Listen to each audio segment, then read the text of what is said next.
We often picture them hunting mammoths or gathering berries, but what about the stranger, more desperate moments? The moments that don't make it into the history books. Imagine this, a scorching African savanna, millions of years ago. The sun beats down relentlessly. A small group of early humans, let's call them Australopithecus, are on the move. They are not the apex predators we are today. They're small, vulnerable, and frankly, on the menu for a lot of larger animals. Our hero, let's call him Koba, is one of them. He's young, wiry, and has a keen sense of his surroundings, a skill essential for survival. His family group is weak from days of walking with little food and even less water. The landscape is a canvas of golden brown grass, dotted with the occasional acacia tree offering meager shade. In the distance, a shimmer on the horizon promises water, but distance is a deadly illusion on the savanna. Every step is a gamble. Suddenly, a terrifying roar echoes across the plains. It's not a lion, it's something older, bigger. A Dinophalus, a formidable saber-toothed cat, has caught their scent. Panic erupts. The small hominins scatter, their short legs pumping as fast as they can, but they're no match for the explosive speed of a prehistoric cat. Koba glances back, his heart hammering against his ribs. The predator is closing in, a blur of muscle and teeth. It's a race they are destined to lose. Desperation fuels creativity. As Koba scrambles for his life, his eyes dart around, searching for any escape, any advantage. And then he sees it. A flock of giant ostriches, peacefully pecking at the ground. These aren't quite the ostriches we know today. They were likely larger, maybe even more robust ancestors. An idea, a wild, insane spark, ignites in Koba's mind. It's a plan born from pure terror and a sliver of hope. He veers sharply, running straight towards the flock of enormous birds. The ostriches, startled by the approaching hominin and the pursuing predator, begin to get agitated. They let out deep, booming calls and start to run, their powerful legs kicking up clouds of dust. This is Koba's chance. He singles out a large male ostrich, slightly separated from the rest. With a final burst of adrenaline-fueled speed, he closes the distance. The Dinophalus is just moments behind him, its hot breath almost on his neck. In a move of pure instinct, Koba leaps. He doesn't aim to harm the bird, he aims to hold on. His arms wrap around the base of the ostrich's long, powerful neck. His legs find a purchase on its broad back, clinging on for dear life. The ostrich, utterly shocked and terrified, lets out a squawk of indignation and bolts. And when an ostrich bolts, it really moves. It's an explosion of feathered fury. The sensation is unlike anything Koba has ever experienced. It's a bone-jarring, chaotic ride. The world becomes a blur of brown and green. He's tossed from side to side, his fingers gripping the coarse feathers with all his might. He can barely breathe, the wind rushing past his face. Behind them, the saber-toothed cat, initially confused by this bizarre turn of events, tries to keep up, but it's a losing battle. The ostrich's stride is immense, eating up the ground at a speed the cat simply cannot maintain over a distance.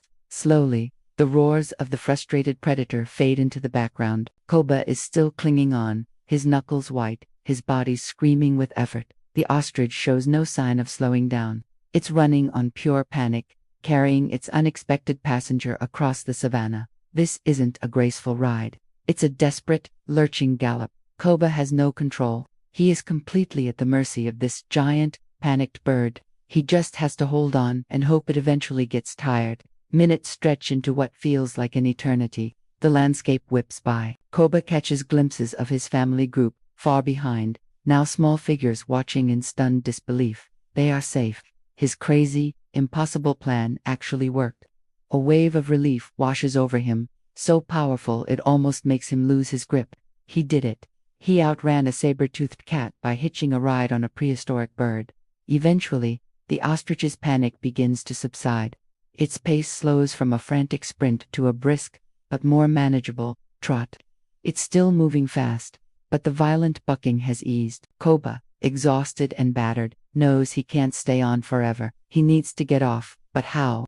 Jumping off at this speed would mean certain injury. He has to wait for the right moment. The ostrich, seemingly more annoyed than scared now, starts heading towards a dense thicket of bushes, probably its familiar territory. This is Koba's opportunity. As the bird slows to navigate the thicker vegetation, Koba prepares himself.